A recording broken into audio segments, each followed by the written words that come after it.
I'm curious to find out if you're a good news person first or a bad news person first.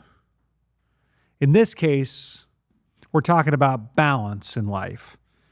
And I'm going to give you the good news and then the bad news. First is balance as we think about it in life can be achieved, but only for a moment, for a fraction of time can it be achieved because the world we're in is dynamic. So we're going to talk about how that looks and what it's related to and in business and in life at home and our community, because I think how this is shared in our culture today, it's unattainable. And so it's a wall we bash our heads against. It's a judgment we use against ourselves. It's this high ideal that frankly is really truly unattainable. So we'll work our way through that and come to some really interesting conclusions at the end.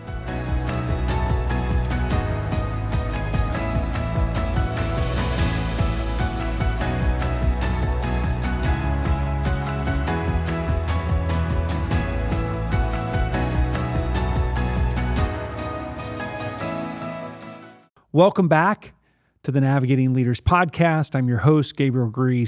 Honored, humbled, thrilled, and so excited for you to be here. So let's get going. So how I came to this realization is truly a life and death experience, a cliffhanger, if you will, because it happened on a mountainside while rock climbing. So I've mentioned before, I've been on this journey for about 25 years. I've been in the emotional intelligence work since 2008, and about that time founded a training or co-founded a training with a dear friend of mine where we would take up to 24 men to a mountaintop, and we had a men's retreat. And in this men's retreat, we did some amazing, outdoor activities, some physical challenges, some mental and spiritual challenges, some team building, some solo type stuff. And one of the events was rock climbing. So some people have a fear of heights. Maybe that's you, maybe it's not. Some people physically climbing a rock wall could be super, super challenging. And for others, they look like a cat climbing up your sofa and or your drapes, which are two things you never want a cat climbing. But heck, if you got a cat and they've got claws, they do that sort of thing. Just look at our sofa at home. And anyhow, so I'm working on this event with a couple of different gentlemen. So we have one gentleman on the wall climbing, and then we have another gentleman behind belaying, and we've got a coach with both folks. And I'm working with the gentleman on the wall, helping them pick the route and do their thing and to go up the wall. We've worked on this mountainside for, I don't know, a number of years and used the same space. And so we're very comfortable with the territory we're in and the work we're doing and in the transformation we're bringing about in these men through this exercise. And so I put this one gentleman on the wall, and he's very athletic and very dynamic, and he's finding his way up the mountain. He's climbing, and I'm right below him, right? And so I'm standing against the face of the mountain, and the rope's gone over the top, and it's come down, and he's tied off, and he's climbing, and the belayer's behind me, maybe 20 feet or so. And he's climbing, and he's climbing, and he's climbing. He's getting almost to the top, and he's on one side, and there's like an overhang on the other side. It's a gap a little wider than this area we're sitting in here, not the walls, but like where my arms are. So call it 6.5 to 8 feet for folks who are listening only. And so this gentleman is like, he's going to jump from one side to the other in this Superman-like move that's going to be super cool and super courageous and just really, really neat to watch and inspiring. And so I watch him get a hold of this sort of triangle-shaped rock about the size of this tabletop. And he grabs a hold of one of the edges, and he leans back and sort of coils up. And then he pulls and springs to throw himself to the other side. Well, for whatever reason, this table-sized rock he gets a hold of and springs from breaks free of the mountain. So he pulls on it, and it separates from the mountain. It crushes his foot as he leaps to the other side and grabs the wall safely. One problem. Gravity. So if you remember where the story started, I'm standing at the bottom of the mountain right below him. Well, this is only, I don't know, a 70, maybe 90-foot climb, so not that far up. So as he makes this jump, I see this rock come off the wall, and it's falling straight down, like right at me. And there's a fraction of a second, and for whatever reason, by the grace of God, I decide to get really skinny. And so I step into the mountain. So I step in, arms by my side, and I just sort of melt into the shape of the rock. And this big boulder falls behind me, tumbles down the hill. The two gentlemen behind us on the rope doing the safety line sort of jump. One guy gets hit and scraped up a little bit. But ultimately, everybody survives. We got a broken toe, a scraped shin, and a whole lot of, oh my God, that was close. So we help the gentleman get out of the mountain valley, get to the hospital, get his foot cared for, do some minor first aid for the gentleman whose leg is scratched up, and the day's activities end, and we go to bed. So the next day I get up, and we've got a couple of hours of quiet time, meditation, a nature hike, that sort of activity. And I go back to the site of the event from the day before, and I find this rock that could have crushed me. And it's sort of shaped like a teeter-totter. And it's laying on the ground. And so I go and I stand on it, right? So I find this rock. I'm going to try and draw a picture here. And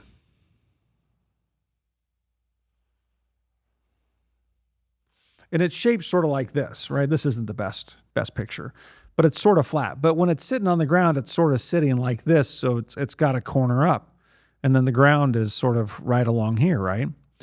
And so I stand on it, right? So this is going to be super funny, right? So here's my little foot and a leg and a leg and a foot and my body.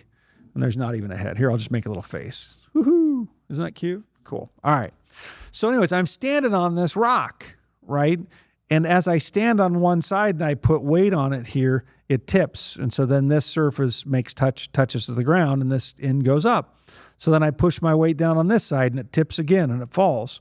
Well, as I play with it and I go back and forth and tip, back and forth, what happens is this point actually digs deeper and deeper into the earth.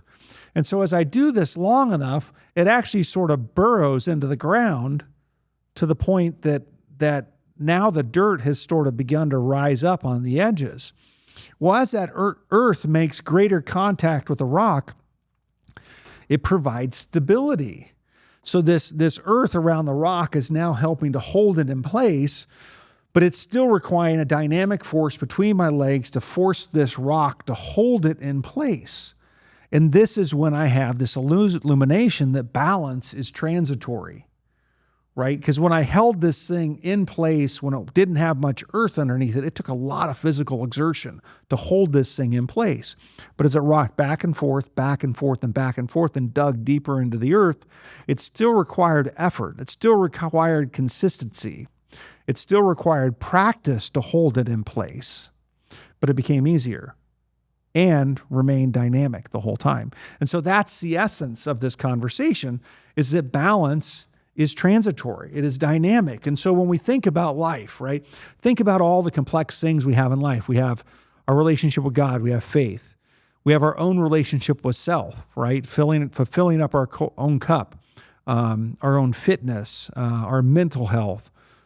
We have our relationships of most priority, our spouse, our significant other, our children. We have our mission in life. We have our currency or our job. We have then community and education and all these things, all these responsibilities in life. And as society or culture, at least in my interpretation, delivers or sells or pitches this to us, is that a well-lived life, well, all of this stuff is in balance. And look, it's an amazing home and a beautiful car and a wife and a dog and a great job and wonderful vacations and all these things. But it's presented like they all exist simultaneously, like they all exist at the same time. And I just don't believe that to be true, right? So balance in this world really relies on three key points, right? First off is we get to agree that balance is dynamic, right? It is dynamic. The longer I work at it and the more committed and dedicated I am to working on it and achieving it, it will become easier, right? Because I become stronger, because those muscles and those behaviors that support me being in a more balanced life or a more whole life, if we go back to the prior podcast, we discussed wholeness, right? That those behaviors, those ways of being, right, begin to help us stay more and more in balance. And then the other element, beyond it being dynamic, beyond it being easier over time with consistency, is then choosing the priorities. Where are we putting our effort? Right? Where am I dedicating my life force and my time and my resource, my treasure? Where am I making those investments? And do I need to have certain things no longer be part of my life? Right? And so balance is dynamic. It gets easier over time, and we get to focus on our priorities. And so one of the things I'll invite you to, right, is some simple daily practices. And these can be set by you, whatever works for you. But Christy and I, my wife, and our kids, we have found great value and growth and consistency and stability and just a sense of home, if you will, in our daily priorities or daily commitments. And so for you, it might look like something like waking up and having a moment of prayer, or spending a few moments in silence before anything else, right? Like not picking up our phone, leaving it set aside. I know that's not a new thought, but gosh, it seems awful hard not to sometimes, right? Especially if that's your alarm clock. They do sell alarm clocks. They don't have phones or Bluetooth or anything attached to them. Amazon can have one to you overnight if you want to try doing something different with an old school alarm clock. But, after we've done a little prayer and maybe just a minute or two of silence, maybe going outside for a 7-minute walk, right? So we did 1 minute of prayer, 2 minutes of silence, and 7 minutes of walking. It's 10 minutes. Who can't find 10 minutes in your day, right? We're all here for 24 hours a day, 7 days a week, 365. Like nobody has more time than anybody else. And I know this isn't new to you, but maybe in this moment, you'll choose differently.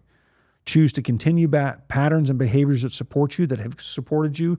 Maybe reignite patterns and behaviors and choices that have supported you in the past, and maybe we've forgotten and that happens.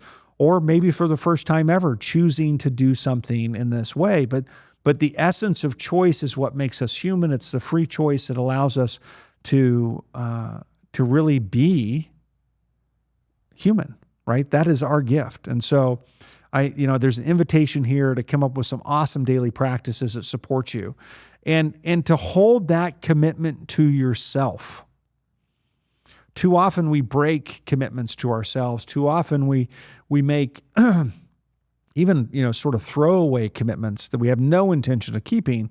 But the moment we don't keep it, we're happy to beat ourselves up over it, right? Oh, I'm going to get up at 5 o'clock and jump on the Peloton or get on the cross trainer or go for a run or whatever it is, be in silence and study for a half an hour, whatever it is, and then snooze. And now I'm rushing to get the kids out of bed and rushing to get them ready for school. And then I'm, not only am I taking it out on the kids because I'm in a hurry, I'm also then beating myself up because I didn't do what I said I was going to do. And so if that's a pattern for you, then choose not to have it be a pattern, right? Choose to set small and achievable goals. Small things that support you, that will support you, that lead you into this dynamic environment, that help things become easier over time and help you focus on what your priorities are. And so I'm gonna take a turn here for a second because somebody listening to this is very important to. And that is, think of a lie. Think of a lie you've recently told, or think of one you're still in the process of telling and keeping alive because you're afraid somebody will find out, or you're afraid it will come out, or you're afraid it will be revealed, or whatever fearful thing is that's haunting you. And now think about the energy it takes to sustain that. Think about the distraction. Think about the text messages and the phone calls or the whatever it is that you weave together in order to keep this lie in place And oh, by the way, as we know, when we lie, we're likely going to find ourselves in a situation where we have to lie again in order to keep that lie going. And now you're maintaining two, right? This is a slippery slope to chaos. And the invitation is to stop. First, tell the truth to yourself. Second, tell the truth to others. If you need to have an adult conversation and clean something up, by golly, do it, right? And it can be like, look, hey, can I have a minute of your time? There's something I want to share. It could be, hey, I owe you an apology. It could be, hey, I want to take responsibility for something I did in the past, or maybe something you don't know about, right? Like, just setting that person up and having an adult conversation and just being courageous, right? Can be the turning point to something different, right? Because we have to let go of those things that are distracting us in order to get in an environment where we can work towards a balance that is achievable, dynamic, and gets easier over time as we work on our priorities. So as we minimize the lies or eliminate the lies or begin to live from a place of truth and authenticity and connection with one another, now I can take that energy and I can focus it towards the world we're trying to create, right? Focus it towards creating wholeness, focus it towards being that man or woman that I was called to be living on purpose, to be giving first versus a taker in the world. And so by creating stability, we create reliability with self, which creates trust and builds our self-confidence. And from there, we can do anything, right? We can do anything. So when we're working on balance, it's essential to be present that there is a limited capacity in our day, right? And as we go back to the 4 agreements to always do your best, means today my best may look different than tomorrow or yesterday, right? If I wake up today and I've got a little bit of a cold or I didn't get a good sleep or one of my kids is ill, my best today is going to look different than if everybody got out the door on time and I got 8 hours of sleep and had a great breakfast and my team's performing well, right? And so having the grace and the kindness to be present with what I can do today and to do my best with what I have, and that be enough to acknowledge myself, to acknowledge yourself for taking yourself on, for stepping into the arena, for making the effort to really living balance in a dynamic way that gets easier over time, where I'm focusing on my priorities and not being distracted by some image of, hey, this is something I can get, right? I can hold it, I can get my hands on it, I can get it. You can't get it. It'd be like me pouring water through my fingers. Like, I'm going to get wet, and the table's going to get wet, and I'm going to have some of it, but most of it's going to keep going, right? So it's not a thing to get. It's a thing to seek. It's a thing to strive after. It's a thing to celebrate. But ultimately, we're celebrating the journey. We're celebrating the journey of showing up with the daily disciplines, right? Reverend Michael Bernard Beckwith talks about the blissciplines, right? The bliss of the daily disciplines, right? The stepping into the arena and celebrating myself for taking the action. Another way to look at it is by sweeping the path, being committed to the task at hand, in that task and that effort being enough for today. So it may be enough for today, right? We get to invest our time wisely, get to invest our energy wisely. It is precious. It is a gift, and just honor it, right? Honor the beauty of you today in this moment, listening to this podcast, wherever you are, the people and the friends and the world around you, the beauty of the nature, the birds of the air, the air we breathe, the plants, the water, the food, like it is magical that we are able to be here, right? And it is a gift. So we went to good news and bad news. The good news is balance can be achieved. The bad news is it is precious and fleeting. And the moment we move through it, we're going to have to start executing and pushing energy a different direction to get to it. So this has been awesome. I got to share this one with you. It's our dad joke of the week. Many folks have heard this, but it is a classic. It is fantastic, and I think it applies here. Why did the Scarecrow win an award? Why did the Scarecrow win an award? Being outstanding in his field. So be outstanding in your field, right? Your field of life. Be kind, be gentle, be courageous, be curious in what's going on in your world, and know that you have a choice each and every moment. You are not a victim to your circumstances or the space around you. You get to choose and invest into this world to create the balance that you want, right? I ask you to subscribe if you like this, if what you heard here reminded you of somebody, maybe you had a conversation with somebody about balance recently. Love to have you pop this into a text message or however you would share it, but send it over to them. I really, really, really appreciate you being here. I'm humbled by that. Find those daily practices, small ones, little ones, if this is new for you, something you can commit to for the next 5, 7, 10 days. And maybe it's, I'm going to just spend 2 minutes in prayer sometime during the day, right? And it might be immediately when you wake up, or it might be the last thing you do before you go to bed. But begin to develop that habit, that faith, that commitment to self, that you can do hard things, that you can grow, and that you're reliable, right? And that brings wholeness, that brings balance, and ultimately that's going to bring peace of mind and peace in your life. So appreciate you coming here. I'm so excited to continue to share this journey with you. Don't miss next week. Come back to the Navigating Leader podcast. Again, my name is Gabriel Grease, your host. It's an honor to be here, and God bless.